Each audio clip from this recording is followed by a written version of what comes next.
It's one small step for man, one giant leap for mankind.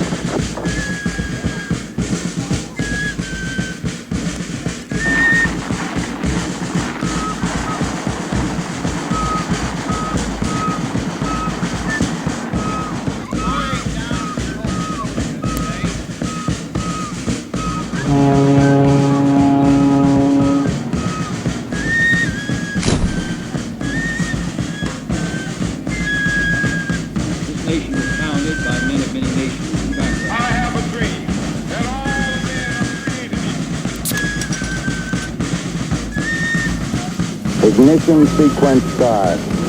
6, 5, 4, 3, 2, 1. We have a liftoff. What's up, Doom Nation? We are back once again, and you are listening to the Two Doom Men podcast. As always, it's Skaggs and your captain, and a very, very special guest, our good old buddy, one of our oldest buddies, Zach, the Unfit Statesman. How you doing, pal? I'm doing great. I'm doing all right. Glad to have you back, Skaggs. What's up, man? I am chilling, man. It's good to always have Zach back, the South Dakota native, the third doomed man, as That's right. I like to call him. So let me show you guys something funny real quick before we get started here. I just went to go get a drink out of the fridge over here, and my I don't know what, like my seltzers literally just fucking froze and exploded. All of them. I mean, look at Holy this shit. That I've looks never like a seen this bomb occur went off. before. Yeah, it does. It looks like C4 went off in this can. Now ice is falling all over my fucking laptop and everything. This Is there anything else in your fridge that's too cold? there's beers. They're not frozen. how's the beer? They're frozen. They're not frozen. They're okay. I got another seltzer here. I'm not sure. This fridge is like haunted. It always drinks explode in here all the time for some reason. I saw a video. It's on one of those like I don't follow. Fucking A. What's up, everyone? It's Skaggs, and I'm here to tell you about a new partner of ours, the Patriot Cigar Company. Now, I don't know about you, but I like to casually enjoy a good cigar with a nice glass of bourbon, especially during the fall months. The Patriot Cigar Company just launched their first 5 cigars, including the Hellfire, TNT, Mark 48, and Moab. Each cigar is handmade with premium tobacco that is aged a minimum of 3 years in Nicaragua. The best part about it is that you can go to mypatriotcigars.com and use our promo code DOOM for 15% off your purchase. So if you're ready to sit back and enjoy a nice cigar around the campfire, head on over to their website and see what they have to offer using the link in our episode description below. 1. We have a liftoff. So let's continue after a brief interruption there. Yes. What were you saying before, Zach? Sorry about that. I was watching a thing on one of those YouTube accounts that's not really it's just like all conspiracy. You're in the right place. It's in one of those conspiracy. It's not like a credible one, but it's like, so it's 50-50. Like it gets 50% is right, 50% is just insane. But I did see an interesting video of a guy had bought a pack of bottled water from Walmart. It was Walmart's brand, their generic brand. Put it in the freezer. He put it in the freezer, and only some of them froze. The others didn't froze. The others didn't freeze. So he takes it out of the freezer, and you know how sometimes there's that trick if it won't freeze until you like flick it, and then all the atoms. Yeah. So he did that, and it kind of did that, but it didn't freeze all the way. So he cut it open, and what he took out, it did look kind of gelatin-like, but what he was describing it as like rubbery, like there was like a rubbery type of texture to it. And so it just, your seltzers freezing reminded me of that. I just saw that video today, and it wouldn't shock me. I mean, we know for a fact they put crazy poisonous shit in our food. Mm-hmm. So it wouldn't shock me if there's been a couple of mishaps at the water plant where they drop a little too much of whatever the fuck they're putting in our shit. Just they spilled it and they're like, oh fuck, but it's on the conveyor, but just leave it. Yeah, fuck let it go. Yeah. And so it was an interesting video. Now, is it real, or is it, is the person behind it a sad gentleman who's just fucking fighting a rape charge, just tooth and nail? Who knows? But it is interesting because we do know for a fact that we're getting poisoned, right? It's so, you know, that's always an interesting thing. Food and water and like Are how poisonous. that has become a very interesting topic to me. There's lately. a lot of controversy around fluoride in the water system. Yeah, dude. I went down a rabbit hole with a coworker of mine, talking about fluoride in the water and DMT, and how like the fluoride will make like your third eye or whatever it's called, like encrusted with it. And yeah, you're right. What is it called? Pineal gland. Yeah, and you know that like, when you take DMT, it kind of like activates that, or you know, gets the rust off of it, I guess you could say. Yeah, we better take some DMT real quick. Yeah, man. I don't know. Maybe there's something to that in terms of like people who live in the country and people who live in the city. Although I don't know, folk could be pretty retarded sometimes. Yeah. I don't know. People in the city tend to be like the NPCs, and people in the country right now, or at least the suburbs, tend to be a little bit more critical thinkers. I don't know. I drink water out of the well here. So there's no fluoride in it. You know. Yeah. So I'm tap, but I filter. I'm a filterer. Like British. Yeah. Yeah, and I don't know how effective that is, but I mean, I do filter. I never drink straight out of the tap. Also, I'm in New Jersey, so I'll die if I do. Yeah. You know. Yeah. If you drink a glass of tap water and then eat something warm, the water will ignite inside of you in New Jersey. Burn you from the inside out. Yeah. Yeah, it'll be the opposite of that monk. I remember, man, there was days when like after like a night out in Atlantic City, like you finish a bottle of water and you just need more. So you get the water from the fountain and you drink it. It's not doing anything, bro. Just the next day, you're even in worse shape. Yeah. You should have drank more alcohol instead of water. You would have felt better. Yeah, the alcohol content in like Atlantic City water is more than like a bottle of Absolute vodka. You know what's interesting too? You're just bringing up shit that's reminding me of shit that I just read throughout the day today, and so I'm completely off railing these conversations. That's fine. I was reading about during Prohibition how the government poisoned barrels of alcohol and then put them into circulation to try to discourage people from drinking, from bootlegging, and from going to speakeasies and drinking. And all it did was and you saw how many people died during that. And it's like, that's proof where people in Chicago were like, hey, there's poison barrels of alcohol. Only one way to find out. And they're like, well, hopefully it's not mine. And honestly, I mean, that's to threaten a person's life in the 1930s and 20s wasn't much. I mean, life wasn't much back then. So honestly, if somebody would have come up to me in the 1930s or the 20s, especially when women were about to get the right to vote, I immediately would have went, yeah, I'll gamble, dude. Whatever. Like, what you want to play a game? Whatever you want to feed me. Yeah. Dude, it's funny to think like what was the years of Prohibition? How many years 20s, was that? I think, right? Was it 20s? Yeah. Was so it a I full think decade? it was. Yeah. No. I don't think it was that long, but I think it was like 21 to 28 or something. It was a decent amount of time. Pretty strange that even back then the government felt the need to be like, nope, you can't drink anymore. Wow, we're done with this. I think it was 1920 to 1933. 13. Wow. Holy shit. Wow. And you want to hear a lifetime. You want to hear a crazy little snippet of information? So the Bronfman family was a Canadian family who rose to the ranks of the riches by aiding American gangsters in bootlegging. Because Canada hadn't banned it, so he was selling to America to a lot of different gangsters. And Sam Bronfman was his name. He ended up founding Seagram's, Seagram's whiskey, Seagram's gin.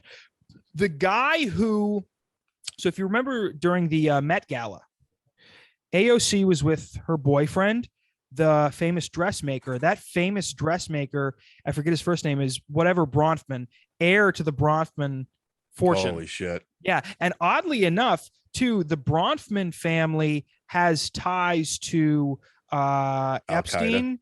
Oh boy. Worse. Epstein, he has ties to Epstein. They have ties to like the CIA and the Mossad sexual blackmail operation. Roy Cohn. And Whitney Webb wrote a whole thread about it in Mint Press News. And they were kind of the Bronfman family and the early mob were the foundation for the sexual blackmail operation that sort of manifested itself into the Epstein, Ghislaine Maxwell circumstance. And so the ties to that, they had ties to, remember that Smallville actress that got arrested because she was a part of a sex trafficking? Nixon or whatever. Yeah, Nexium. The Bronfman family had ties to that. I mean, it's crazy. And that's who was, escorting the dressmaker who made the Tax the Rich dress that AOC wore to the Met Gala. Pretty crazy, right? The very same rich that theoretically should be getting taxed, I guess you could say. Yeah, right. Those people. Well, I think that's honestly, superpower. At that point, I don't care if you tax them. Maybe imprison them at that point. Maybe look into them. We could start there at least. Yeah, I mean, it's not going to happen, but hey, when your family has generations of alcohol and child trafficking under its belt, you're you've got a pretty good safeguard against whatever the government can throw at you, because I can't imagine the government didn't want a piece of that. Yeah. They're the legal mafia, right? That's, dude, I think the further back you go to when the mob was taking over New York City, there's some guys who cut deals to be in Congress and shit like that somewhere along the line, or somebody's got ties to, because Nancy Pelosi's father was apparently a Chicago mobster. So, I mean, not apparently, it confirmed. Okay. There you go. So they realized a over mobster's time daughter, better. Yeah. Just like the Taliban. The Taliban realized, hey, it's actually better if we're just the government, because then we're like the legal, gang in charge, instead of the Taliban and like being terrorists and like oppositional towards everybody. That's why they're like, that's why they're reformed now. They're a little bit better. They've realized, the whole racket of being in charge is great, actually. Yeah. Well, I mean, listen, here's the thing about the Taliban and about, the way that they've chosen to express their power. It's truly, unfortunately it was unstoppable, but it is pretty despicable. The only thing that I respect about them is the way that they laugh at female journalists that America sends over there to talk to them. I mean, they just laugh in their faces. It's pretty fucking hilarious. They're like, would a woman ever, have a political power in this kind? And they're like, yeah. And they're always shocked too. They're like, I can't believe he treated me this way. Yeah, like their hands are in their face when they're doing it. I'll tell you what, man, you got to be a committed disciple, like one of these women journalists that are like somewhat woke, to go over there and risk your life asking the Taliban a question like that. And to argue with them. Yeah, like you are a soldier in the woke foot army. Like, somebody's got to do it. You're safe. They know better than to kill you. They wouldn't kill you because one, that people are strapped behind the camera. And you think so? You think like the journalist, like security team is strapped? Yeah, the Taliban would allow them to be strapped. I don't know, man. Yeah, I think so. I mean, I don't know if they have a choice. I mean, I always questioned, how do they film those cartel documentaries where like it's a cameraman in a room filled with dudes in ski masks and guns and heroin on the table? Like that's like an oh shit moment. Oh, those dudes though, they love like the notoriety of being a gang member, gold-plated AK. Yeah, like they'll somewhat, like veil their identity, but they love like the whole baller mentality behind being a cartel member. So they like that shit. They're all for journalists. I know, but still, like, them. Man, I could only imagine like if there's ever been a bust where like, yeah, we're doing a documentary, get on the floor, CIA. That would be a hell of a shootout. I don't think that's legal to pose as a. I don't think it's. I mean, I know that we're talking about the CIA here, so anything's legal. Okay, I mean, I don't think it's legal for local law enforcement to utilize journalists as to leverage journalists as a way to arrest people. I don't think that's. I think that's technically entrapment. That's a they could press them easily for information too. Didn't Sean Penn basically do that to El Chapo in a way? Like I don't know. Like he, kind of like hung out with him and shot a bit of a documentary. Anything that man does, I immediately just am repulsed by it. So I have no intention. I watched the game with Michael Douglas. Sean Penn was in it. Okay, fair enough. That's all I need is Sean Penn. And he was like a tertiary character. So that's it. I need nothing of Sean Penn, to be quite honest with you. Nothing of him. Big Sean Penn fan. Yeah. I hate He's Sean going Penn. in the thumbnail. No, Sean Penn, yeah. I'm going to put him on your head. Sean Penn is a pig, truly. And I listen, I know that people, back in the 80s and the 90s didn't really understand what it meant to act subtly. on the screen, but he could take a few tips from Meryl Streep. He could take a few tips from even people like Idris Elba and Cuba Gooding Jr. The subtlety in some of their characters. That motherfucker is just his hair is always moving. That's how you know that he's not a good actor. His hair is just always moving in every fucking scene. He's got long hair. His hair comes down to here, and it's always moving because he's always so emotional. He's always so emotional. And then if he's not emotional, then he whispers. That's the only way you can tell that he's not being emotional in the scene. He's got his emotions under control, and he's pontificating because he's whispering. Fuck you, Sean Penn. Fuck you. I'm somewhat impartial now to like the 90s movies. That was actually, looking back now compared to what the shit's being made now, somewhat of a golden age of movies. Dude, I haven't civilization, man. I haven't watched like a blockbuster film in probably 5 years. Like a new blockbuster or one of the old ones? No. Since 2000 and probably, well, maybe not 5 years, probably 5 years, actually 4 years. Since 2018, I have not watched like a new blockbuster film. Truthfully, you're not on the wrong path, because I could feel it coming. I could see it coming. Disney originally overplayed their hand with Star Wars, and then they put out Han Solo, and it was a giant flop. And now they're overplaying their hand again with all this Marvel bullshit. And the stuff they're putting out is just so boring and a waste of time, to the point I don't think I'm going to watch like some of the new popular stuff unless like other people confirm to me that like it's really good, like sources I trust. Because just today I was like strolling through, I think, Twitter, and it said that Velma in the new Scooby-Doo cartoon movie for HBO Max is a lesbian. And I was like, oh, thanks for telling me the new Scooby-Doo movie is going to flop. Yeah, I saw that comment. I think you got your first retweet ever of like one of your tweets. Yeah, congratulations. Thank you. Dude, wouldn't it be funny if that movie was just an hour long of just a woman dressed like Velma getting fisted? Well, there's plenty of that. I think there's, I'm pretty sure a quick search of that, we can find it. Yeah, there's been plenty of those. What was okay? So here's I'd like to analyze this. Starting with Skaggs, we'll go to Chris. Skaggs, what was the last movie you watched? And and I don't want you to, because I know you guys do evaluations and right. You do commentary for the show. I don't want you to. I want to, like, the last movie you just put on and you say, because I wanted to watch this, not because it's new. I just wanted to watch this. What is the last movie? Okay. Yeah, I know what you're saying. Like, just casually watch. Yeah. Just put it on and went, fuck. I got Xbox on right here. I'm pretty sure I can help you out. Remember, to be honest with you, man. Exactly, because I don't do it too often anymore. A lot of the rewatch value outside of like Avengers and Star Wars and stuff, like, even with I'm not even talking about rewatch. I'm just talking about, when's the last time you threw on a movie because you were interested in watching it, whether it was a rewatch or not. I know. Or it can be a rewatch or not a rewatch, but you were just interested in watching it. Yes. And you flipped it on and went and not, you just went and for yourself, by the way, not because you were watching it with somebody else or you were going to evaluate it. You just went, fuck, this is shit. This is a good movie. I remember now. The last like just movie I watched just for me to watch it was Beavis and Butthead Do the Universe. Actually, yeah, and I thought it was pretty good. Honestly, it was fucking funny. I always like Beavis and Butthead and their toilet humor. I never watched a single episode. Yeah, it was funny. I did man. a few times. Yeah. They did it well and brought them out of the I guess, what are they in, like the retirement. late 80s or 90s, and they brought them out of that time period and brought them into 2022 and had them like get into a couple of woke situations, which was fucking hysterical. Yeah, that's refreshing to bring a 90s character into that's nice. There's a great scene where they're like in class and they're talking about white privilege.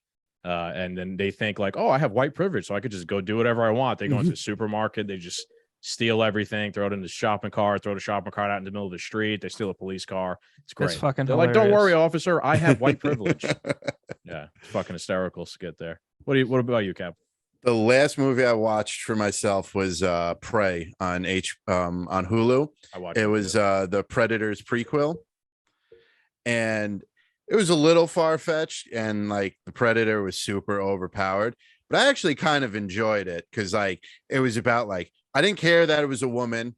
She didn't beat the alien because she was a woman. She beat him because she was a badass. He was super overpowered, but it wasn't a bad movie. I always enjoyed the Predator movies. Well, the first two, and then the other ones were just with versus the aliens, all that stuff's crazy. But this wasn't bad. I think that's a good model that the Predator movies could follow. Just do another movie and drop the Predator in some different time period of human history. And honestly, going up against the rape of Nanking. Yeah, anything. Going up put them in the against Gulag the in Soviet Union or something, whatever, anything. Yeah, it was interesting, and it led back to like a callback from the second one where they show him like the original pistol from. So it takes place in like 1764 or something like that. Yeah. So it was good. It was a very good movie, I thought. What about you, Zach? Or what are you getting at for this? No. The point is, so I was trying to make a point about like, the scarcity of what is truly interesting versus what people watch because it is what's available. So I watched, and I'd never seen it before until then, What's Eating Gilbert Grape. Okay. I don't think I've seen that. I know what you're it's talking good. about. I've never seen it, but it's good, dude. At first, you want to fucking make fun of the retard the entire movie, and then you're like, the fat bitch can't get out of the house, and she's, and they light it on fire. She dies, and these people live a disgusting like Ohio life, and this fat woman who's taking care of this retard, and the siblings are sick and tired of being accommodating to the retard because it's whatever. And then the mom dies, and they, instead of like calling the cops, they light the house on fire because they don't want to embarrass the family by having the medics carry this morbidly obese woman out of the house. Wow, this is dark. I was just about to be like, is this really the plot of the movie? No, this is, and so it's because I put it on because I'm like, I'm gonna talk so much about this on my podcast. This would be fucking, and then I'm like at the end, I'm like, like I'm just fucking. It's like a heartbreaking, beautiful, like insight into like hard family life, and it's like so. But what's interesting is, so a recent movie. Recent movies, a lot of people watch it just because it's either a sequel to something they liked before, or it's just available and it's just what's in the mainstream. And I'm not a huge movie guy, but I do like movies in the sense of like the average person, I guess. And so I pick what I like. I don't go because of something other than I'm interested in it. And what I'm interested in now, oddly enough, is the shit that like the old shit. Like nothing has come out that I go, it's I gotta see that. I gotta see that. The only thing I will say that I wanted to see that I haven't seen yet is is Maverick. I didn't see Maverick. Yeah, I didn't see that yet either. I heard that was really good. Yeah, but again, I heard it was good. Plays back in what we were saying before. That's just another sequel to something. Yeah. But and that's by the way, that's my thing, because my dad had like a circle of content that I would watch with him, and Top Gun was one of them. We'd watch Top Gun, we'd watch The Passion of the Christ, we would watch Black Hawk Down, violent shit possible. We would watch a highlight VCR mixtape that he put together himself of the NFL in like 2004. Same thing with the College World Series, like a highlight mixtape that he put together. And then and then when he got a computer and he was savvy with the computer, then he started showing me beheading videos from the cartel. And I was like 12, and he's like, this is what drugs do. And I was like, oh my God, wow.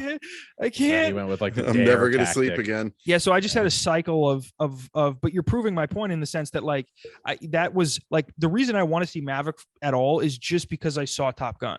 That's it.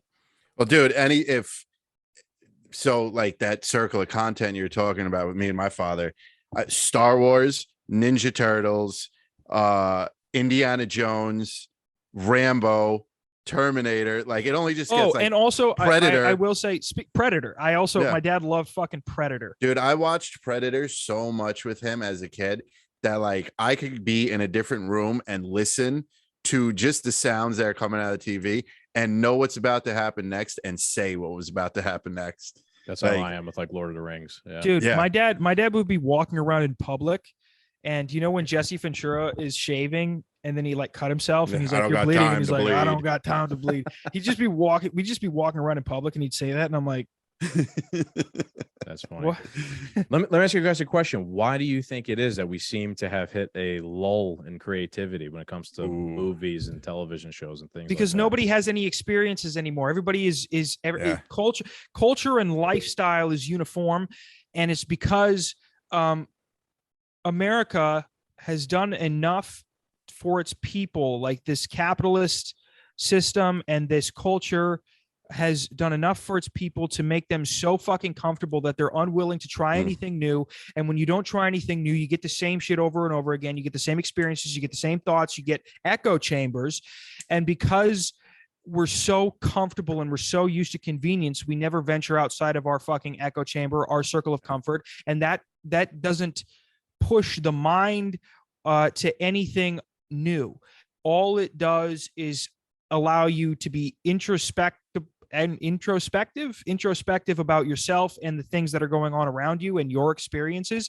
But if you're not having new experiences, then it becomes boring. That's when you get a lot of people trying to make sequels because they don't know, they don't know what else to think. They don't know where else to go with this. They've never experienced anything in their own life that they can bring to this. So the comfort and convenience that's been sort of I will say plaguing Western culture for the past 30 years has created a lull in imagination, in creativity, and the willingness to think outside the box. Yeah, I completely agree with you. I think it's twofold. Also, they're going after the money. I mean, it's the low-hanging fruit. This original film made X number of millions. There's a big nostalgia fan base. So if we do a sequel and a third one and a prequel, we're gonna wring each character that everyone loves dry for every penny we can make. And it starts to get stagnant and it's not interesting anymore because we're getting too much of them and it's Can I not interrupt you guys real special. quick? I'm getting a political phone call right now. Let's answer this and see what it is. Go Yeah. for it. All right, let's see. Hello? Yes, hello, can you hear me? I can hear you. Okay, great. So this is Marian of ProMark Research, and I'm National Public Opinion Crime, and we're talking with people in Connecticut today, and would like to ask you a few questions on a confidential basis. We are Probably not tell her you're attempting recording to tell her. you anything, nor your participation result in any calls in the future. To Connecticut's tell a you one anything. consent So state. to Fuck it. confirm, your name is Michael. Maybe not. I don't know. Yes, my name is Michael. Oh, okay, that's good. So your last name is I'm not sure with the pronunciation, but it is spelled as Scaglione, correct? That is correct. Perfect. So are you at least 8 years of age or older, Michael? No, I'm actually 14. You're 14 years old? I am, yes. Oh, because we're looking for Okay. registered voters of Connecticut. Yeah, I just have a really deep voice for a Okay. 14-year-old. My balls are huge. Oh, I see. So anyway, thank you for taking the call, Michael. All right, that was interesting. Yeah, I get these often, man. I don't care about my name being spelt. My name is on my Twitter account, and I've said a lot of crazy shit. I could give a fuck less. I get a lot of those calls lately, man. I get a lot of I think I texts. only got one lately. I got a text. I got a text too from like the Democrats about, the Connecticut GOP is trying to take away a woman's rights to choose or whatever. And they got I text just back. get it. I'm like, I get fucked, it in the baby mail. killer. I get it in the mail. I've gotten Yeah, a text I and I get a get lot some of in the that. mail.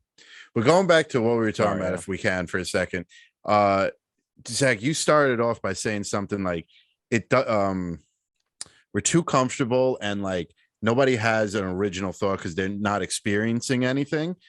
I heard this debate online. It was like, look at like the rappers that we grew up with, like Nas and Jadakiss and DMX and Jay-Z and fucking Diddy, all them. Now look at like this new generation of rappers.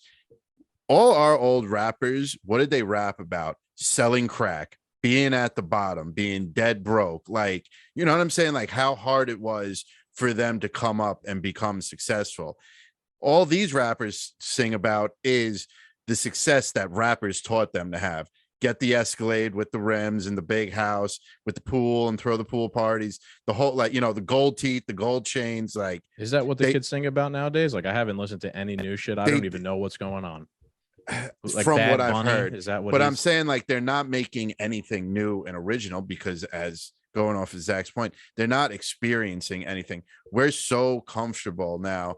I had this debate with somebody that I said the 90s might have been like the height of civilization, because like everything that like technologically could, like, if you were building a building, you could build it in the 90s. It wasn't like building a building in 1925 or anything like that, right?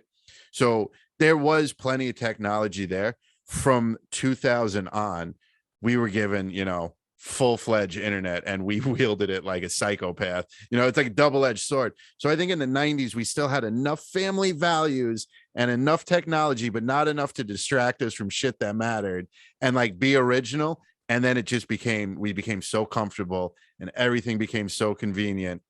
This is where we are. It's just a stagnant, you know, the theory of the fourth turning, I believe it's called, right? You know, weak men, you know, make hard times times make weak men. Strong men make good times make weak men, and on and on and on. Do you think there's any credence to that theory that's like a cycle human society goes through? It has to be, because just think, like, we don't even have to make it violent though. Like, put, like I just said, like our rappers from the 90s compared to who's out there today, like from the little bit we've heard and that we know, I'd put Nas or Jadakiss or people like that up against any of these new rappers and they get destroyed. Yeah, they're extremely weak. I'm also weary of becoming like the old man who's like, back in my day, my music was way better than these young kids nowadays. Yeah, maybe I am getting old. I do find stuff that I enjoy. Some of the pop stuff, you know, that's catchy. I don't mind, but I don't listen to like trap music anymore, where I used to listen to rap all the time. I think it's so rap in particular has evolved from lyricism to the beat, and then whatever melody the person can make with their voice, kind of, which is why autotune came very profound. I think it almost went from like a counterculture to almost like now it's just so corporate. Well, now it's mainstream. I mean, things if counterculture is, you know, builds the momentum that it wants, it becomes mainstream. People are always baffled. They're like, you know, this used to be counterculture. We used to, you know, people are like, with weed, we used to have, it's like, shut the fuck up. You know, you were a part of this. You're saying, oh, we had to go and do this to get weed. It's like, well, yeah, but like, if there's a million views, it's eventually going to get pushed into the mainstream. So all of the shit that people are saying are going like, oh, this used to be counterculture. It used to be cool. By the way, it used to be cool to be like an atheist. It used to be like punk to be like a liberal. I like gays. Do whatever you want. I've got piercings. I've got dyed hair. Well, guess what? Too many people got into that. And now it's mainstream, and now it's annoying. So now, like, the counterculture is to be like anti-vax, let's go to church, and a farmer. And so there is like, and by the way, I'm fucking annoyed with the mainstream woke shit just as much as anybody else. But these things are cyclical. These things are cyclical because it starts with a small amount of people who start to go, hey, I don't want to do that shit. Things that become mainstream, there's going to be a small amount of people who go, I don't want to do that shit. And then eventually other people are going to go, yeah, I am with that. I don't want to do that shit. And then it's going to grow. It's going to grow and it's going to grow. And then eventually it'll kind of become even, and there won't be too much of a difference between the mainstream and the fringe. And then eventually then it'll take over. And then guess what? Eventually there's going to be a time in American culture, if the dollar doesn't collapse before then, that, you know, it'll be, you know, mainstream to go to church and have, you know, the nuclear family structure. And these things are very cyclical. So is politics. Culture and politics are both very cyclical. And the only thing that has been a consistent factor throughout all political swings and cultural swings in America is horrendous foreign policy, endless wars, endless spending, the printing of money, and the disparaging of the dollar. Those 5 things. Money, money, money. Yeah, And- they've been and- consistent for about 15 years now. Or Yes, so. Yeah. yes, and really ramped up after the fucking what do you call it? The New Deal. Yeah. Was when it really ramped up. But Progressive era, the beginning of the progressive era. right, and unfortunately, those happen to be the things that collapse a society. Not Who smokes weed and who Right, has not- a nuclear family. not violent swings of culture even, because guess what, we've had pretty violent swings of culture. We're okay. I mean, yes, you argue with people on Twitter, but you're fine, you're going to go Right. home. But what you can't stop now is inflation. Right. What you can't stop now is government overreach that's sending fucking millions, billions of Yeah. dollars to Ukraine, even though we're getting closer and closer to the precipice of nuclear destruction. I was going to say, what you can't stop is like the exchange of nuclear weapons once they start. Right. Yeah. I mean, And that's so- going to destroy society to some extent, I would think. Yeah. I mean, the superficial politics that most people discuss and most people are somewhat familiar with, and then culture, those things are like bottom level. That's the shit that's Entry level shit. That's just stimulus. All it is stimulus. There's no substance to it. Okay. It's like pop rocks. That's what the fuck it is. It's not going to fill you up, but it's, it's shit Tasty. bouncing around on your tongue. Yeah. And you're like, wow, they fucking, but the thing is, everything that stayed consistent was the higher level, more influential shit. And unfortunately, like you said, Skaggs, from the progressive era on, that went downhill. And so now there's no stopping it. It doesn't matter who gets into office. It doesn't matter, it doesn't matter, Republicans, if you flip the House. I know you're panicking now because Herschel Walker's gay son is talking about like fucking, oh, he wasn't a Spilling good the dad. tea. Yeah. And Dr. Oz abused dogs. You're like, oh, we can't fucking, we don't know if we're going to flip the House. Guess what? It doesn't matter. What do you think you're going to do? You're going to stop inflation? How are you going to stop inflation? How are you going to stop? Are you going to suck dollars The money back. out of circulation and then burn it? No. Yeah, they're not going to do No. that. That'd be fun. I would like want to be on the suck money and burn it team. Just Yeah. like a pit of money. We're just burning all day long. That'd be fucking awesome. You get Just like the it's Joker over it's and like over again. it's like selective service. You get a thing in the mail, you get picked randomly, and then you Yeah. have to go on a show. And then if you're picked, you have to go in there and throw your thing in the vacuum, and it incinerates it in the back. But that's like that would literally be if you cut all foreign spending, all spending. If you cut literally Cut it all all. spending and then started burning money in circulation, that's the only People way to would have actually to do it for free too, because you couldn't spend any money on paying them to burn it. right. So like, There'd be yeah. no incentive. You'd have to have. I do you'd it have for free though. So yeah. you'd have to rely on the goodwill of the American people. Right. and so it's like, I mean, listen, it's cyclical. We're on our way down. Unfortunately, there's no saving this.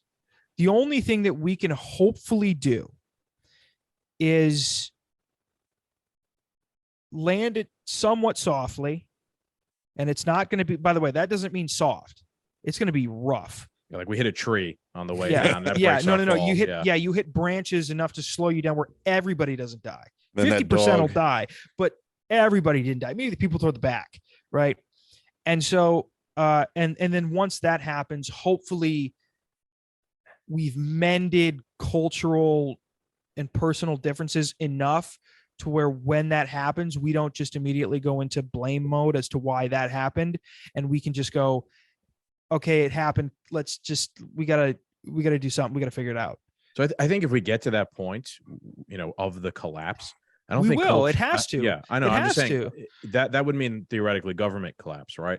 Yeah. I think of if we course, did get to of that course. point, the cultural differences would kind of just go away, because there wouldn't be like hanging over everybody's head that threat of like the other side's going to get the extreme power of government and then target me with that extreme power of government to enforce their ideology or their cultural norms or whatever it is.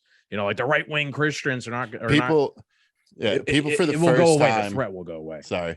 Good. People for the first time would have to worry about themselves. Themselves. I have to worry about how I'm going to keep this roof over my head. I don't care who my neighbor voted for. I don't care what my boss said to that other employee the other day that triggered me. I need to make the money to keep this house over my head. I've been watching I watch this YouTube channel. It's called Indigo Traveler. It's this guy Nick. I've mentioned him a couple times on the podcast, and he goes to like random countries that are in like bad shape, and he's like from New Zealand, and he just goes, travels around, talks to people. He's doing a series right now in Haiti, and boy, let me tell you, Haiti is fucked big time. Mm-hmm. Things are not good for the Haitian people there. I work with a few Haitians. It's been like that for years, decades. And so, you know, Clinton's fucked him. Yeah, literally, probably literally. They are hated over No, there. At Epstein Island. Yes.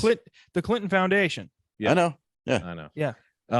So like he's going around this island and he's talking to a lot of Haitians, and you know, they're a lot of the Haitians are complaining like, hey, you know, since the president got assassinated, the government's just been like non-existent. It's not paying attention to any of our needs. Is not responding. They're just silent on everything. And I'm just sitting there. I'm like, great. That's awesome. Why are you guys like, I don't know. They're beaten to this almost sort of mentality of like, hey, we need the government to fix all of our problems, and things are so bad here in Haiti. I understand it's like there's a million moving parts, and they're probably so just been fucked over for 50 years or whatever it is. It's hard to get out of the mentality. Since the French. Really. Yeah, really. But it's just interesting to see like people can be just dependent on or like looking for the savior of government to come in there and save. Like the guy's tour guide. It's like, I think the only way things are going to get better here is like a UN mission comes in and like straightens out, you know, like the government. Yeah, and then all the UN stability. influence. And I'm just like, oh my God, that's like the worst case scenario you want. You like want like global regime to come in and like be your government there. Then you have absolutely no say, no rights. Yeah, they should be concentrating, I don't know, localized leadership, something like that. Yes. Small, break apart into small communities, you know, a couple hundred, couple of thousand, worry about yourself, grow from there. You know, I was thinking, because I was reading something about people talking again, Skaggs, one of your favorite topics, the divorce of the country, where it's national divorce. Yeah, the national divorce, where it's just, you guys think you want, and actually, Zach, I thought of you, funny enough, with this. We should maybe try and do like one of your old school skits, like the comedy skits, where like one of us is like the Republican, and like, well, if you want to come to the red state, we got to interview you. And we do like all these like right wing, like, who'd you vote for? Okay, Donald Trump, good. Like, and then like somebody else is like, did you get your 6th booster?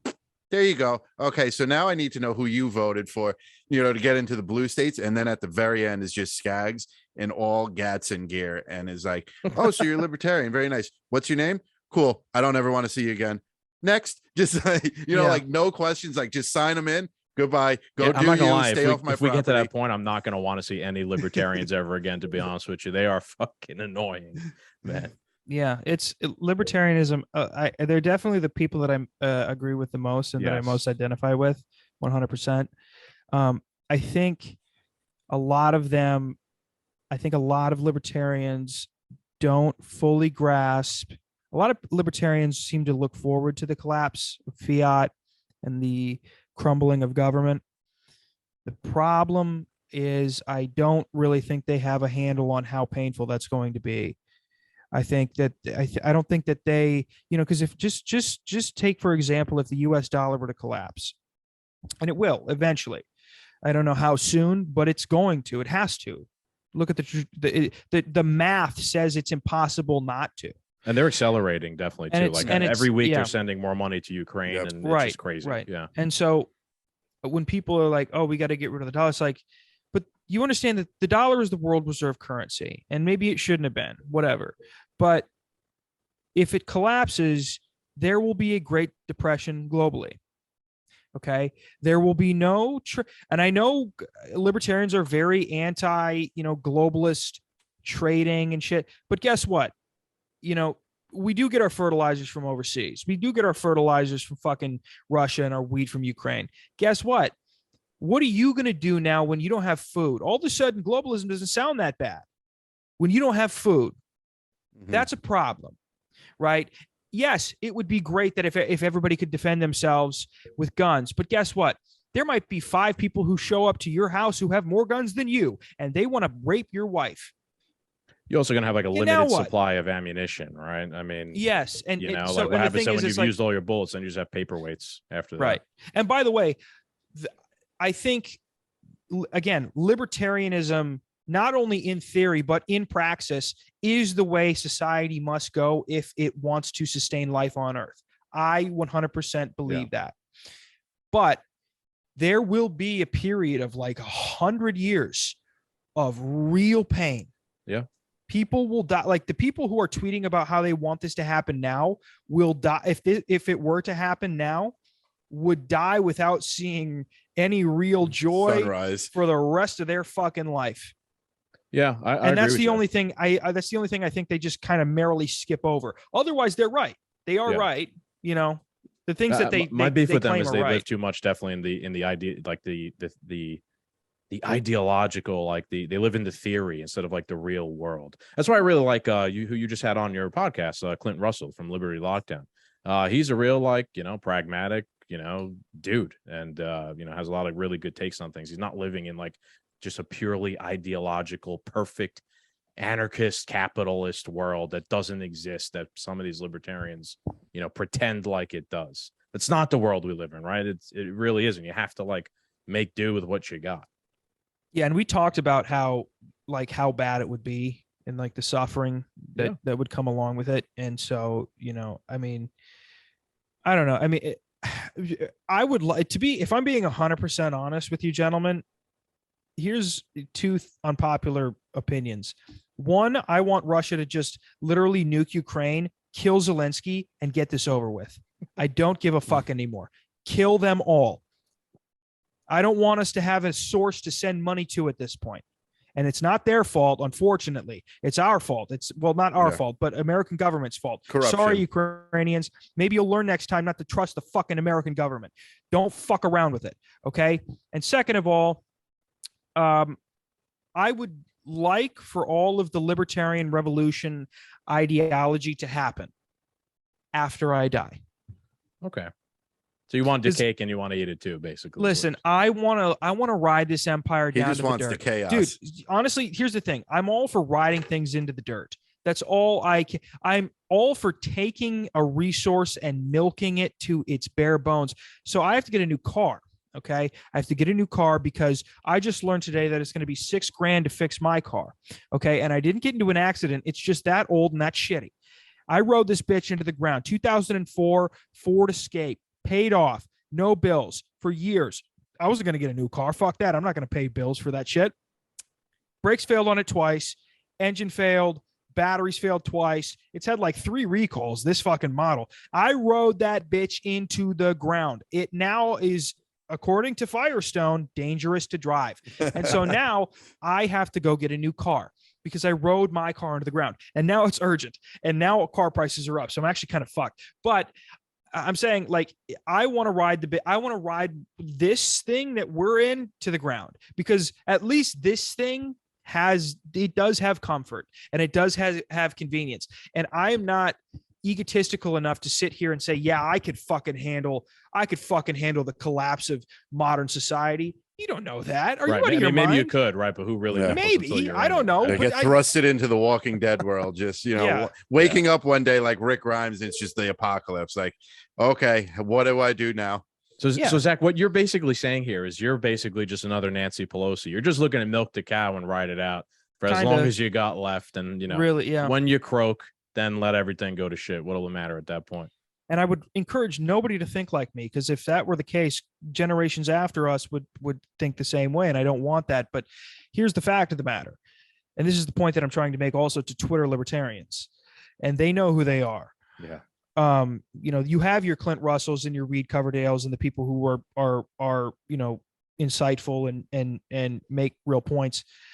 But there are Twitter libertarians who just go revolution now. It's like, you couldn't fucking are you out of your fucking mind? You couldn't handle the revolution, or you couldn't.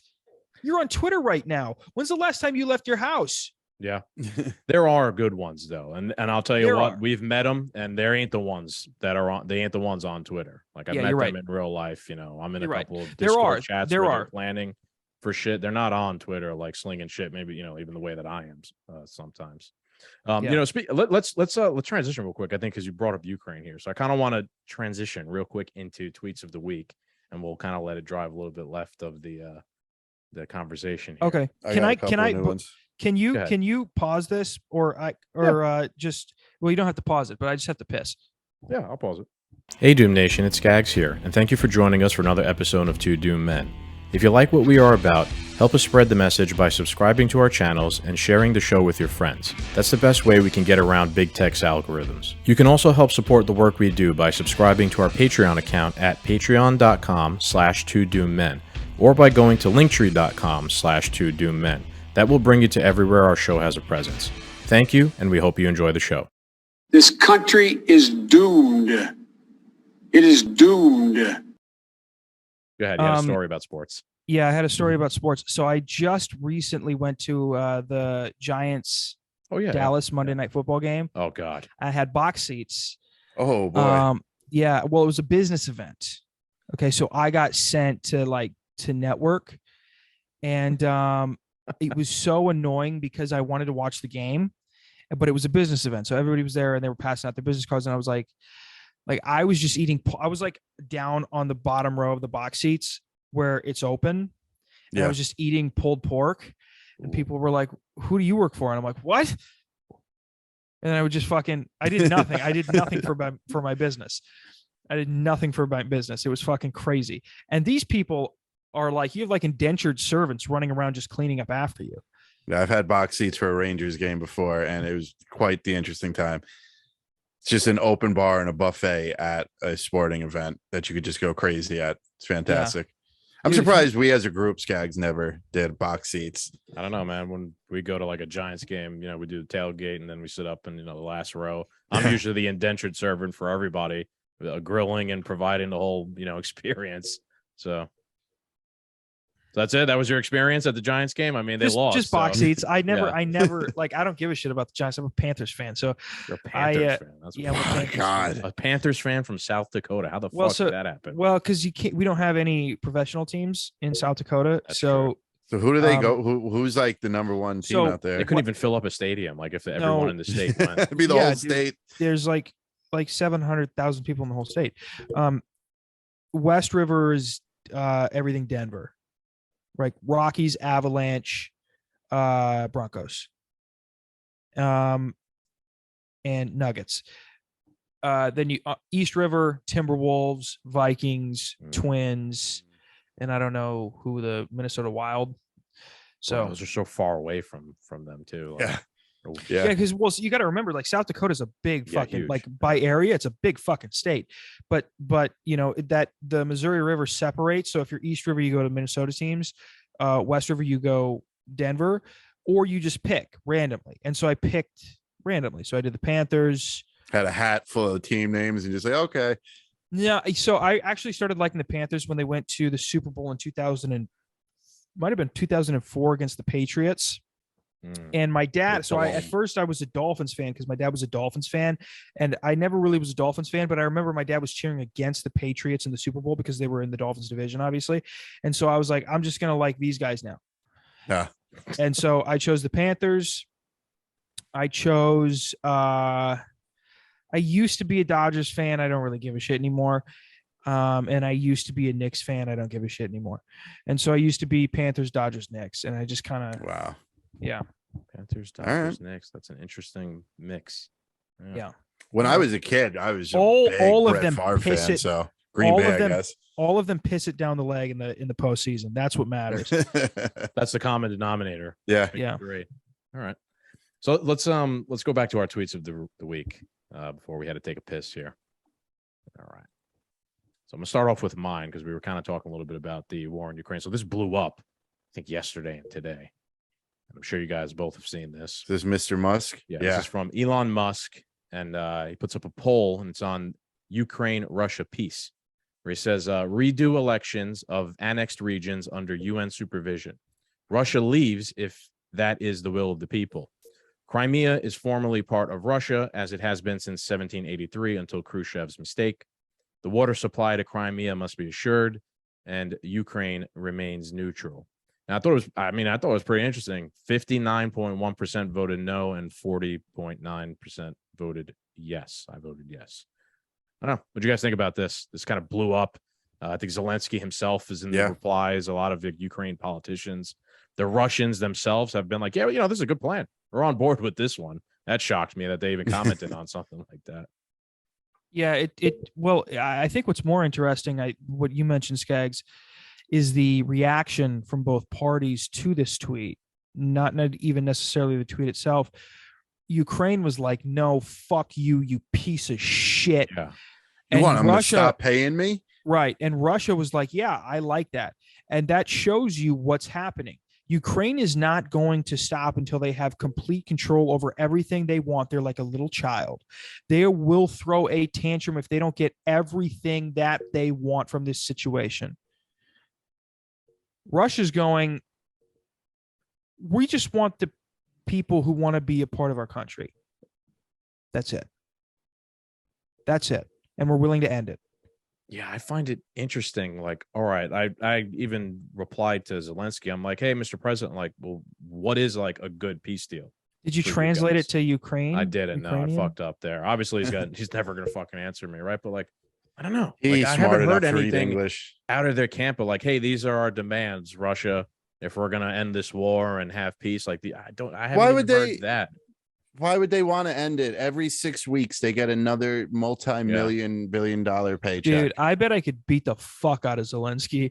I bet I could beat the fuck out of him, I dude. don't know, man. Probably. He looks pretty jacked lately. He's definitely doing push-ups or No, some so shit in between. Clint- But getting yeah, checks. he's getting as rich as Jeff Bezos. Look at Dude. pictures of him from the 90s and look at him now. Clint and I were talking about this. He's like 5'6", so he's not that jacked. He's just condensed, dude. Like he's literally, I think he's like 5'6". I'm not tall. I'm 5'9", but I could kick the shit out of him. You know how he looks, and you know how I look.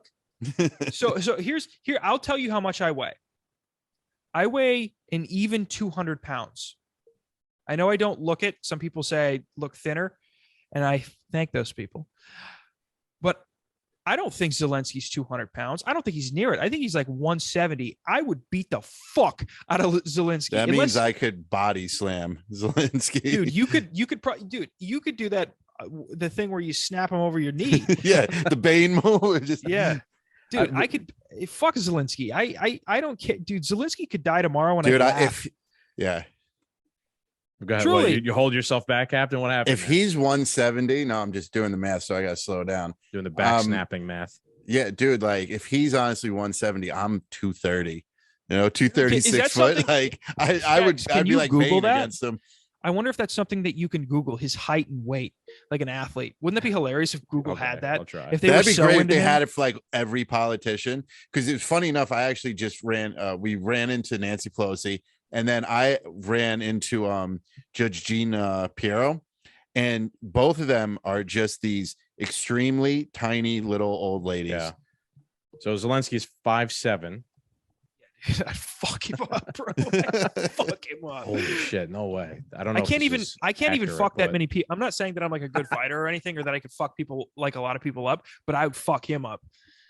I don't know, man. Now this other website I'm on, bodysize.org, says that he's 5'5" and that his weight is 137 pounds. Dude, Well, that's a Ooh, little. I mean, that's a little. Did you see the picture of him when he signed the application to NATO? He was standing next to yeah. these Is like there- goons. He was standing in between these goons, and I don't even know how tall they were, but he looked like a shrimp. Is there any pictures of him next to Trump? Because Trump's like 6'4" or something like that, right? Yeah. So when there was, I know that there's a photo and a video of him sitting down with Trump. And you can tell Trump's torso is insanely longer than his because It's got to be like a full-grown man next to a child. and it Oh, oddly enough it is. It is. in Hold on. that video, Trump they were saying something about giving money to Ukraine, and Trump goes, I don't know, Ukraine, they've got a lot of things to clean up. Very corrupt. Yeah, dude. And that's, by He the way, does look like he looks like a little, he's like small man. Yeah. by the way, the reason he looks upset was because they were translating shit that he was saying about Ukraine. And basically he was saying, no, these fuckers are corrupt. I don't know if we should send money to them. Yeah. And, Trump doesn't give a shit because he just has no empathy. And so he was like, Zelensky was like shocked because he's not used to dealing with people like this in the world of geopolitical diplomacy. Yeah. But the point of this entire conversation was, yes, he's no taller than 5'7", and I would murder him. I could probably beat him to death. I might be able to Hulk smash him like he did to Loki. That's probably why he's put on this like act of you'd never see him in his suit no more ever, right? He's always in like military gear, yeah, camo gear. It's like he's got to look tough because his country is at war. He's got to overcome. Fucking gay, bro. He definitely drives like a Ram 3500 lifted. Yeah, lifted. Probably has got like, strobe lights on the inside. The whole. He actually has to have one of his servants system. get down on his hands and knees so he could step on his back so he could get into the truck. Cruise ship horn, everything. Yeah. Yeah, fully tricked out. Although I kind of want to put one of those cruise ship horns on my truck. To be perfectly honest. Yeah. All right, small dick energy there. There we go, baby. Dude, I'm looking for a nice Hyundai. That's all I'm looking for. That's all I need in my life. Nice Hyundai, a nice Nissan. That's all I'm looking for. Nice Nissan Altima. All right, let's go over to what Cap's got here. Cap actually did some work this week. He's got some. I remember to snag a few. Oh yeah, this has made waves across the planet. Kanye West decides to wear a White Lives Matter shirt. Is disgusting, dangerous, and irresponsible. Some of y'all will rush to defend him. You should ask yourselves why. Why? Because white lives do matter. But this, I mean, people were triggered. And apparently the front of the shirt has a picture of the Pope on it. Yeah, man. I mean, this is obviously they're just fucking trolling or grifting. Yes. People are talking about him now. The response of this is violent is laughable. Or words are violence to these people. Zach, Mark Lamont Hill is a joke. Yeah, he is. He's a joke. He has no. There's great videos of James Lindsay just like dunking on him and just completely exposing him as like an ideological fraud. On his show. I mean, listen, Kanye. Well, he's clearly a bad faith actor. So yeah, 100%. And I do think that Candace Owens, in particular, I don't know about Kanye. I don't know if Kanye knows what he's doing, but Candace Owens, like, she clearly has taken on the role of just backing up white people. Like, she has. It's become a grift. It's become annoying. But I think, again, it's less, much like the poll that you brought up first, Skaggs, is it's less about the tweet itself, the reaction to these things. It's the reaction. Yeah. And so, I don't know. God bless them both. Hopefully they fucking, I don't know. They're not, neither one of them are what I would consider an intellectual. But to be fair, neither is the person that's critiquing them in this tweet, and neither are any of the people commenting on it on this podcast. Correct. So Lord knows, I don't know. It's just a cycle of shit. We're all in the same pool here. Yeah, it's like, yeah, he wants to wear a shirt. Let him wear a shirt. Just shut the fuck up. Let him wear a shirt. It's fine. There's no reason whatsoever to even comment on this. White Lives Matter. Yeah, that's pretty. Yep. Yeah. Yeah. In fact, what should be said about it, instead of going, it's hurtful and it's painful and it's aggression, everybody should go, oh yeah, no shit. Yeah. And then just move on. That should be it. Right. Like the slogan shouldn't be some sort of controversial fucking topic either way, no matter which one. Lives matter. All right, let's move on. This one got deleted, so I had to. I like how Skaggs saves these immediately. Yeah. So this is from one of my favorite Twitter accounts, Occupied. Oh, I love these guys. I've been getting into it with them. They're great. Don't get into it with them because I'll show you why after. This is almost going to be a two-parter here. So this is from Occupied Democrats. Radical right-wing Republican Jackie Wolowarski skips White House forum on hunger initiative. She was also unable to be reached for comment about her act of defiance. RT, if you're tired of the constant disrespect of President Biden. Why was Jackie Wolowarski skipping the White House forum? Why? It's because she's dead. She's 6 feet under. She's not alive. And, I mean, I thought this is interesting just to show what a grift that, Wait, Occupied... is that the okay. Yeah, I was just going to ask. So I was going to play this. This is Biden. Representative Jackie, are you here? Where's Jackie? I didn't think she was going to be here to help make this a reality. They're like the Occupied Democrats page is so obviously a grift that they don't even like whatever Biden says. They don't even bother to like see if the woman was actually alive or not. Like, Biden said something. Quick, we have to come up with a tweet that like reinforces his narrative or whatever it is. So I got a second part to this real quick before commenting. And this is from Shoe on Head. Shoe on Head did a little bit of research, I guess, on the dudes from Occupy Democrats.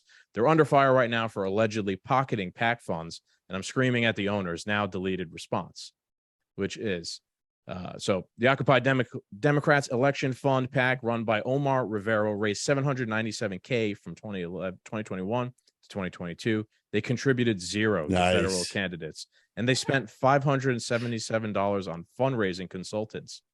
Would Occupy Democrats and Omar care to explain? Turns out the $250K of the $797K went into a company owned by Omar and his brother. Omar responds, if you understood the time and effort that goes into making viral memes and the impact that they have, you might respect our work more. Dude, that's based as fuck. Telling people you're raising money for the government and then not giving it to the government or government officials, that's fucking kind of based. I'm not even gonna lie. Amazing. Yeah, I thought it was pretty funny. Like he just leans into the fact that, yeah, man, like fuck you. We're a fraud. We're grifters. Do something about it. That is hilarious. That is truly hilarious. You want to, speaking of like real big grifters for the left on Twitter. So well, Sean, he just got he had recently, I guess this is a while ago. He was just getting a Twitter and he's like, who should I follow? And so I gave him like names to follow. And, one of the people I said, you have to follow this guy, was Brooklyn Defiant Dad. Oh God, yeah. And he came back like 2 days later and he's like, who the fuck is this? And I was like, yeah, dude. It's an interesting experiment to put someone onto somebody like that doesn't know what it is or what's going on. Yeah, right? And then you see why you see like the allure or like the game that Brooklyn Dad has and how it can like trigger a person that doesn't know what the fuck's going on. Dude, like, and Sean had no, like, I didn't tell him, like, he was like he's clearly like a government funded source. He's like, he's a loon, a paid employee by the DNC. And so like he would, cause he tweets obviously false shit. Right. And he gets so many retweets and favorites. And so like Sean was like, this guy's the fucking, he doesn't deserve to be like, and I was like, yeah, dude, this is the fucking world of Twitter politics, bro. Welcome to the war. Again, you see why it's effective though, right? Like if you don't know any of the background behind a Brooklyn Dad, he's going to trigger you, right? He's going to get a response out of you. Dude, he's still going to lead you back. I'm not going to lie. Like I'll still fucking get triggered sometimes reading his shit. Sometimes I know it's fake, Sometimes I'll read it and I'll go, wow. Yeah. And honestly, the reason why I get triggered is because at any given point when I'm on Twitter, I'm not reading these tweets for the purpose of comprehending the message that they want to get across. I am always reading tweets from the perspective of how can I respond to this to get likes. And so it's not healthy, but it truly is. Some people do that in conversation. I do that sometimes where I'm like, how sometimes you don't even listen to what the person says. You're just waiting to get whatever you have to say out. Sure. And, I'm not saying I never do it, but actually podcasting has helped like converse with people and just listen to them and not fucking, have a, I'm not loaded up in the gates like a fucking Kentucky Derby horse, just waiting for the gate to open and say something. But with Twitter, I am like that. And I'm just waiting for me to come across something. And I'm like, can I make a gay joke about this? Can I fucking say this person, has, looks like somebody from the Ukraine who got shelled by the Russians, I'm just looking for shit. And so sometimes because I'll be in that mode, just scrolling, I'll see one of his tweets and I'll go, fuck, what? Oh, fuck. And then I'll go, oh, wait, what am I doing? And then I'll just keep going, Yeah, I agree with you. Definitely. I definitely do that to a similar extent, but a little bit differently. You do. I know what you're doing, right? Because I do the same shit and I know what you're doing. You're trying to make like a joke in some aspect or some sort of like comment like that. I'm trying to usually make like a point that's Yeah. like, you know, completely the opposite of what this, or trying to like expose how they're stupid or a fraud Yeah. or phony or something like that. I think I posted on one of Brooklyn Dad Defiant's recent posts. Like I posted a photo of a black guy like cheering on Ron DeSantis, and I was like, Yeah, I Cope. saw that. I was like, Yeah. Cope grifter, and like Yeah. people started liking that. Why? I like when people start liking that shit because you see that a lot of like his whatever it is really just phony. Dude, the Followers only- are the people most that of his interact with him. interactions are people like slinging shit at him. Yeah. To be honest with you, yeah. The only two people who I actually really got to with that mindset of like, I'm just gonna, and I just happened to come across one of those tweets that they had, and I just fucking went after him and trolled him, was Roland Martin. If you know Roland Martin, he used to be on CNN. No, no. What'd you do? he's- What'd he say? I don't know. This is a while back. And then Jack Murphy. Oh yeah, He's like, Who got pegged? yeah. And he was saying that he like, he was so bored with sex that he wanted to like watch his wife get fucked or something. Didn't he get pegged, or did his wife get pegged? I don't know. I have no idea, but I said something and he immediately blocked me. For context, Cap, this guy went around and was like preaching about like what it is to be like a macho, Yeah, dude, manly he was- man, and he then, had- like, videos came out of him like getting pegged. He Nice. had accumulated a lot of followers. Yeah, And so yeah. he was like a big, like a big, oh, I'm going to teach you what it is to be masculine in Yeah. an era where it's shameful to be masculine. Like he really like presented Like a himself Jordan Peterson's type, a little bit different. well, vibe. I get what you guys are saying. I get Yeah. And so then I just tweeted one thing at him and he was like, nope, not that guy. Not that it. guy. Fuck him forever. Dude, I don't know I forget what I said, but I remember I like afterwards I was like, am I that feminine? And I just fucking tweeted something out and he's like, he has no shot. I can't teach him. Just done. Not feminine enough to get pegged, I guess. Dude, that's gone. Go ahead, yeah. What? I don't know. I don't fucking nothing to say. Let's see what Sometimes I'll else just we got. I'll just start a sentence and if I'll feel it along the I'll feel it out. No, so most of the time I just feel it out along the way. Go ahead, Cap. So this is from Army Brat 682. I didn't know Biden was Puerto Rican. Can we talk for a minute how this guy, anything that happens in this world, like Biden somehow connects his childhood to it? Like a volcano is going to erupt in Hawaii. And he's going to be like, you know, I grew when up me in a and Barack volcano. Obama were growing up as children on the island, in the islands, the volcanoes blew up every other week. His childhood is the most wild childhood ever. Anytime there's poor or anytime there's these conversations around the dinner table, we're back in his dinner table out in Delaware growing up. Somebody put him in West Side Story, I guess, or whatever. Yeah, this I mean, is. I'm sure a childhood that you don't remember is pretty wild. Right. Yeah, exactly. Yeah, let's be fair to the guy, right? He didn't even know what the fuck he ate for breakfast. Dude, honestly, like he probably is saying these stories and he might be believing them. yeah, Like full on. Oh, Yeah. 100%. Yeah. 100%. He's like, you know, I grew up, come on, man. I grew up around Puerto Ricans. And like, honestly, in his mind, all that happened was he just happened to see a little bit, he saw a Sicilian in the shade. And like, Yeah. you know, in his mind, he doesn't remember that that guy's name was fucking Antonio. And it just becomes a story in his head. He might just, he really might believe the shit that he's saying. I don't know at this point. I mean, You know, I think he to doesn't be either. like at that level, you do have to like buy into your own Yeah. shit to some Yeah, to extent. be or president, another. yeah. Yeah, you have to drink the Kool-Aid. Well, he was, but he was a liar when he was lucid too, though, is the thing. Yeah. Like he lied about like his really stupid shit, like His son. well, yeah, but I mean, like even when he was kind of like a spitfire politician in the 90s and the 80s, like he lied about where he graduated in his class. He was like last, like Yeah. a shit GPA, but he said he graduated like summa cum laude, top of his class. You know, so he was. And he said he graduated with degrees he didn't have. So he's clearly a serial liar. And the Perfect question, for DC. politician. yeah, Yeah. but he was just a little bit more blatant, I guess, about it. You know, he didn't cover his tracks quite as well, much like his son. He didn't have Um, to for years and decades. Yeah, his son covered his tracks with blow. And So at this point now, it's tough to decipher when he's lying and when he just is delusional. Yeah, that's You a know, good point. I agree with that. Definitely. When dementia hits, there's a thin line between lying and delusion. Yeah, it's a curtain. So Fair.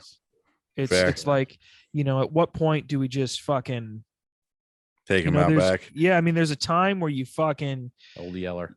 Old Yeller. I was gonna say where the red fern grows, but I don't even remember what happened in that. There was a dog. All right. There was a Go dog. one But more. what did they do at the end of Mice and Men? Just They shot Lenny. Yeah. Dude, fucking snap. Well, listen, if that's the point, if that's the case, we should give him a little bit more time because he's gonna snap a woman's neck, and I don't know who. He's probably already done that. Yeah, there's just a basement in the White House full of them. Just snap necks. Yeah. Well, at least it's fucking. Come on, it's probably Jeffrey Dahmer in it. Oh, have you guys seen the Netflix series? Oh I am my hooked. God. I'm only halfway through, but it is quite interesting. It's very, very interesting. I like that they made like they went the narrative route instead of the making it a documentary. movie. Yeah. Literal. And I when I watch these movies, people are like, there's always people who are like, there's hyperbolization, and I'm like, shut up. I know that. Yes, Let me tell you. it didn't I'm happen aware. exactly like this. I watched the first episode and I almost had a fucking stroke. That's Right, the because hardest one to watch. I had man. so much anxiety because I don't know shit about fucking I Jeffrey do. Dahmer, Yeah. right? So I'm watching this Dude. thing. I'm like, there's no fucking way. I'm like, is he gonna get away with this right now? Because I was watching it with Shane. I'm like, Shane, if he's getting away with this, I'm not watching this fucking show anymore. Like, this is bullshit. And thank So- God at the end they at least fucking caught him. But So what's interesting about the first thing that like really reeled me in, because I didn't know this about Dahmer either, that he was a Midwest boy. He was like Wisconsin, and he kind of bounced around different Midwest states. But the accent that you hear in that, where he says, "Hey, do you want to party? You want to go in my car and party? Come back to my house. We'll party." You've heard that exact line before. So South Dakota accent? so no, it's not a South Dakota accent. It's actually a Canadian accent, but it does carry itself into North Dakota, into Minnesota, into Iowa, into some parts of South Dakota. You hear it. The R is very hard. It's a very hard R. So when they say the N word, it's very hard, and they cannot cover up. They're not, it's. So like immediately when I heard that, I'm like, what the fuck is that? I've heard that. And you're right. That first, it's kind of a slow burn. And it's Dude, that first episode was cringeworthy. That was a rough one. Yeah. From there on out, it's all gravy. It's crazy. Yeah. He's an interesting character. Mhm. Yeah. if you need an idea for a Halloween costume, you should be Jeffrey Dahmer. All you need is a pair I of think there's glasses going to be and a you couple just- of Jeffrey Dahmers this Halloween. You could pull it Dude. off, man. You kind of look like the guy. You just need the glasses and then you're set. Dude. And you know what's And crazy? you've killed just as many black gay men. Yeah, dude. I fucking hate those motherfuckers, bro. They're all lined up in the fucking. They're all Got them in lined your up. drawer in your closet. Yeah, dude. I fold them up like fucking underwear. Just put them right up in there. Dude, See, I took criminal justice and forensics classes all throughout high school and college, so I know a ton. God, you were that guy. Yeah. I knew a ton of stuff about Jeffrey Dahmer, and to see like some of it play out, like you knew what happened, but like you don't know like a play-by-play story, and watching it and like realizing this man has neighbors and like just this weird history and like his father's point of view on him, and I need to take a shower. My favorite part about the entire thing is that he's just fucked up all the time. yes. I actually came up with a Dahmer drinking game. Every time he drinks, you take a drink. Every time he cracks open a new beer, you crack open and you finish yours and crack open a new beer. Dude, every you time die. he kills someone, you finish your beer. Every time he drugs someone, 2 to 3 sips. You would be blackout drunk within an hour. Yeah, dude, you die. Yeah, You would die. from like maybe That's taking 8 10 drinks in an hour. Yeah, from maybe like 85 to like 91. This guy just, I don't think, had a sober moment of his life. Yeah, dude, and he would scream at his grandmother. Yeah, Just scream at this fucking woman who took him in. It's a very interesting film, or docuseries, or whatever you want to call it, series. But I mean, just just so everybody who's clear about, again, looking at the people who are reacting to the content, not necessarily the content itself, the people who are reacting and going, there's an shut up. Shut your mouth. Shut your mouth. If people wanted to learn about Jeffrey Dahmer in all its accuracy, they'd read an article. They'd read the police reports. They're public. Shut up. Let them enjoy something. This is fun. I like seeing two thin, veiny, nude men, one dead, one alive, cuddling with each other. I don't think that's too much to ask. Okay. I just want to log into Netflix and see a veiny bicep. Some creepy shit Strewn over the corpse of a murdered man, of a murdered gay man, probably minority, not always, but probably. He just happened to be in that neighborhood, and he picked that neighborhood because, police at that time weren't investigating those people. That's all I want to see. Stop telling me about the historical inaccuracies of this fucking series. Shut your mouth. If you're so worried, write a thesis. Write a thesis. I'll read it. Probably not. Your writing isn't probably that great. Okay. Most people don't know how to write these days. Yeah, that's a fact. This isn't Rings of Power, right? If you're like concerned about it not following the lore, go watch Rings of Power. And we'll you know what movie instead? You know what movie I hate that everybody loves? What was that? Gangs of New York. Oh God, that's one of my favorite son of a movies bitch. of all time. I hate that. Fucking and that's all for tonight, Yeah. folks. Have a good night. Bye. Why do you not like Wrap Gangs this of New York? episode. Dude, the opening scene. No, he's yeah. Goodbye. All right, go ahead. No, the opening scene is for a child. It's for a 16-year-old who lives in the suburbs. Never really, he never saw violence firsthand, but he thinks it's cool to see it on screen. It's so over the top, and very unrealistic. The entire snowy ground was not only diluted with blood in spots, but covered in blood. You had people walking up like it's just like a fucking football tunnel in the Coliseum. You have people walking up from underground in the opening scene like it's the goddamn Roman Coliseum when that did battle on like a medieval pitch. And it's like, and you know what's crazy too? You know what the most insane part about that whole entire scene is that in the 18 whatever the fuck this was taking place, they had coordinated a battle to the death so perfectly with each other that everybody arrived at the exact same time. Go fuck your mother. They didn't have phones. Are you kidding me? It's so insane. It is so insane. And the fact that you cut from that to just, the antagonist or the protagonist just walking around, it's like, what? And then I just went, nope.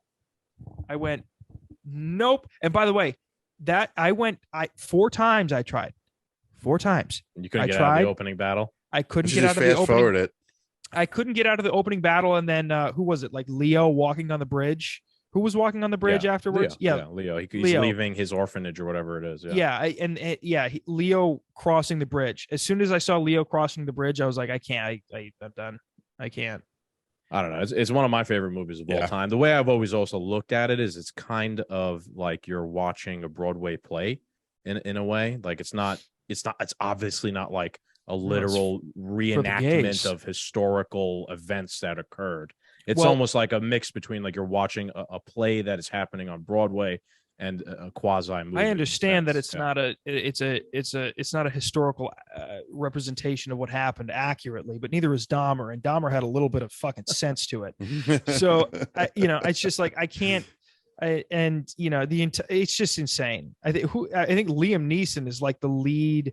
He's just in the beginning part. Yeah, that whole battle scene sets the narrative for the rest of the movie. That's why I gotta watch the rest of it. This guy didn't even watch the whole movie, and he doesn't like it.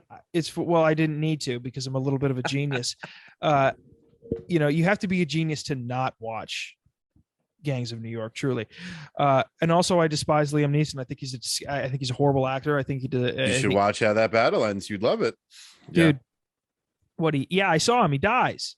Yeah, so you should be thrilled. Yeah. Yeah. I'm not thrilled because, by the way, you have access to the computer. Let's do this, Skaggs. Look up all of the public photos of Liam Neeson pissing his pants in public. All right. There's a lot of them. There's a lot of them. This is Zach's tweets of the week. And by the way, I do hate Liam Neeson. I think he's a disgusting, one-dimensional Irish piece of shit. There's a Reddit thread. Why does Liam Neeson pee his pants so much? Dude, there's so many photos of him pissing his pants. He just pisses his pants. Fuck? He's talking to somebody there. Here he is with a nice family. They've had to blurt him out. Yeah. Dude, he's What the fuck? See? You're not wrong. He's insane. I He's an never insane doubted you. person. There's just a picture of pants with piss on them here. Here's one zoomed in. Oh man, it's odd. I mean, I have so many questions. Dude, he just pisses his pants. Yeah, just walks around and just doesn't stop to go to the bathroom, just pisses his pants. He just pisses his pants all the fucking time, dude. And he'll take pictures with people like Yes. like it's Liam insane. I don't know. Is there any explanation behind this? Like someone just posted in Reddit, like Is he why? just pissed pants drunk 24/7? Maybe. Dude, I have been so hammered in my life. So hammered. I've never pissed my pants once. Yeah. I could say that too. You haven't I've been Liam never Neeson. in my life. All right. I mean, God, I hate the internet. There's just so many advertisements everywhere. I don't think we're gonna get much of a. No. answer Hold here. up. Is Liam Neeson pissing his pants in public as a power? What does that even mean? This is a Oh my- TikTok. Oh God. Yeah, it doesn't even work.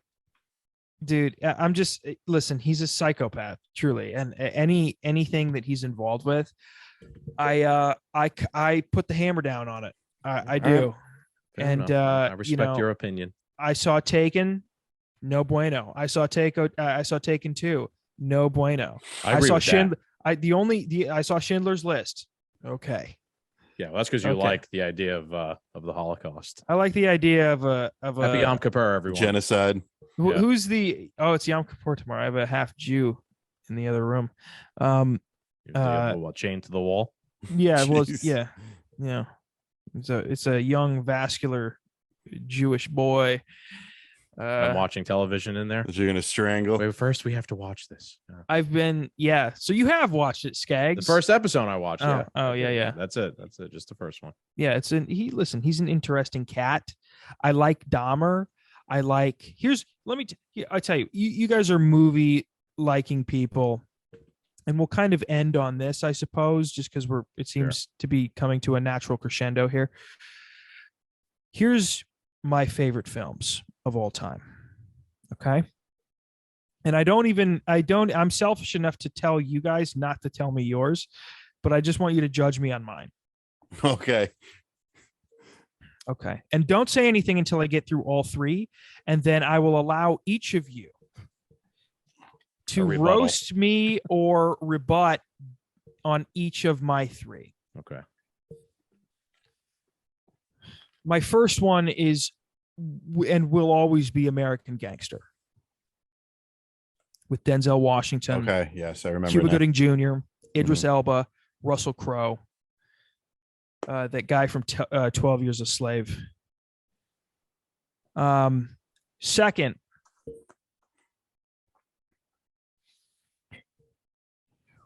No Country for Old Men. If you've seen that, I know what it is.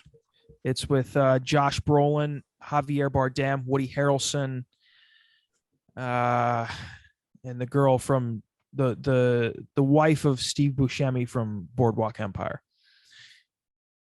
Third, and I suppose I'll do four because I'm thinking I have third and fourth. Third would be 3:10 to Yuma.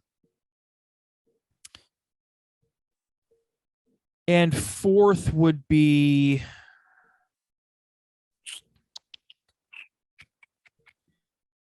probably be Good Will Hunting. I've seen 2 out of the 4. Okay. How many have you seen out of the 4, Skaggs? I think I've seen 1 out of the 4. American What? Gangster. Yeah. Are you shit? Are you taking a shit? It's Hey. clear here we definitely have different tastes. Dude, in are you movies. fucking? You've never seen Good Will Hunting? I'm sure I have when I was a kid. Are you taking Probably, a shit but- on my dick right now? I wish I was. Really wish I was. How the fuck is American Gangster your first favorite movie? I'm not even saying it was a bad movie, but like of all movies, American Gangster, it wasn't anything special. Like there's a 10 other better fucking gangster movies than American Gangster. I think because it other gangster movies, are formatted in the same way. Most gangster movies in American cinema are very Casino and Goodfellas. Casino, Goodfellas, Scarface, Godfathers, all of them. Okay. This You haven't even watched those. I just listened to your last episode. Yeah, I How don't could you watch even those. comment? Yeah, because I'm not a stupid fucking guinea. Okay. I'm not a Well, we stupid- are. All right. Okay, you stupid fucking. I'm a good Irish boy who doesn't like you guys. Okay, dude. Did I ever tell you the story, by the way, of when I had moved into? I was on the border of Newark and Belleville in New Jersey, Jesus. and if you go there, there's a lot of Hispanics and Italians. And when I first moved in, I was walking down the street, and there was an obvious Italian guy sitting on his porch, and I was walking, and he went, "Hey," and it kind of like startled me, and I was like, "What?" And he goes, "You're not Irish, are you?" And I went, "No." Not 'Cause I today. just- I'm not. Like, yeah, I was like, and I wasn't like, I didn't feel fearful, but I just thought that was the right answer to say. And he went, "Good." And I was like, I guess there's Fuck still them a- Irish. I guess there's still a thing. Welcome but- to New Jersey. Yeah, no, I mean, listen, here's the thing. I have seen parts of The Godfather, and this is formatted in a much more modern way, and it shows gangsterism in a sort of 90s fashion, and or not a 90s I mean, it's formatted as if it was taking place in the 90s, even though it wasn't. It wasn't. I just it was kind of like it was like looking at a time period through another time period's lens, in my opinion. And so I just liked that. It was a little bit more abstract than the Godfathers, the Scarfaces. And what I really liked about it was the sort of random way it would delve into the gangsterism action versus delving into the personal lives of the gangsters with no real consistency. I enjoyed that. I also enjoyed the fact that it would do the same thing with Russell Crowe as the policeman who was taking them down. Right. Yeah. I see what you mean. It was different. Yeah. I guess it kind of makes sense, just like knowing your personality. And also whatnot. Yeah. like it's tying in like Vietnamese opium, when at the time it was very popular and flooding into, he has Your his favorite drug. blue magic. He has his own fucking and so, and also it does help that I'm a big Denzel fan. But yeah, that's definitely my favorite movie. And I think both of you have seen that, right? Yeah, I've seen that. Yeah, and I'm not saying it's not a good movie. I just don't see how. I don't remember enough of it to really even comment on favorite movie. I'll I'll tell you what. you're uncomfortable with a black lead, you pig. Yeah. Well, we're far right, racists, whatever. you wanna Yes, call it. Yeah. extremists. I'll tell you what, man. One of my, I guess you like Denzel, right? One of my favorite movies of all time is Man on Fire, by Denzel. I don't know if you've ever seen that. That was a good one. Good movie. It's where he's the Yeah. bodyguard, right? Bodyguard in. Did in you see Mexico. Yeah. did you see the Equalizer? Yes. I didn't see that one. No, I Did know you what see you're the talking about. but I Equal- didn't see Did that you one. see the Yes. Equalizer 2? Just a scene where he beat the shit out of him with like a hammer or something. I just right? saw the scene where he was acting like a Muslim on a train. That's the only fucking. But I'm a big Denzel fan, so that's definitely my first favorite movie. And you two seem to not have any particular critiques about it. You just go, "Oh, it's not my favorite." American Gangster. Yeah, Yeah, I don't remember enough to I comment thought it was a on good it. movie. I mean, I'm not I'm saying gonna it judge wasn't. either. It's just a good movie. Like there's nothing Yeah. special about it, in my opinion. There's nothing bad about it, in my opinion. I can't fathom how you think it's the best movie of all time or your I- favorite movie of all time. I don't know if it's the His fa- own well, personal it is my opinion. favorite. Yeah, it's my favorite movie of all time. All Yeah. right. Different strokes for different folks. It's my favorite movie of all time. I don't think it's the best movie of all time. What would you say is the best movie of all time? Oh, Jesus Christ. Rush Hour. Yeah. Y'all look alike. I would probably say, honestly, if, it's easy to say something super old, but I'm not going to do that. I'm going to say The Pianist. I might agree with you, actually. I I think that's up there. I don't know if I've seen that one. The amount with Adrian Brody, dude, the amount, I don't know. It's not my favorite, but Jesus, dude, when you watch that, it's an emotional roller coaster. Yeah. More than Schindler's List. Yeah. I agree More with than The Boy. I was more emotional during The Pianist than I was during Schindler's List, The Boy in the Striped Pajamas. It's and everything about it, the scenes that were when I think you take the entirety of the film, and you can say there's other shit that are classic, like American cinema in the 50s and the 60s and whatever, and I don't know anything about those, but from what I've seen, probably the best film all around is The Pianist, but it's not even in my top 4. The second one is No Country for Old Men. Have you two not seen that? Are you outside of your fucking minds? Out of our fucking skull. No, I've never seen that. No. I know what you're talking about. I never seen it. Dude, you have to. It's not. You can't sit through fucking Gangs in New York. Calm down, dude. Yeah. Well, listen. At least I made an effort to. You how two about this? haven't We'll trade you. You watch Casino, and we'll watch No Country for Old Men. We'll see how it goes. Then we'll come back and we'll do a doomed review of each or something like that. I'm down for that. Yeah. There we go. But you have to watch No Country for Old Men. It's on one of the streaming services. I've seen it. Okay. Third one, 3:10 to Yuma. I'd probably be interested in that. That's kind of like a Western, isn't it? Yeah, it's with Russell Crowe. I like those style movies. It's Good, with Bad, Ugly is one of my favorite movies ever. So, oh God, who's the fucking Christian Bale? Okay, sounds good. Great movie. Great movie. And then the fourth one was Good Will Hunting. Good Will Hunting. So I've seen it. It's just I haven't seen it in years and years.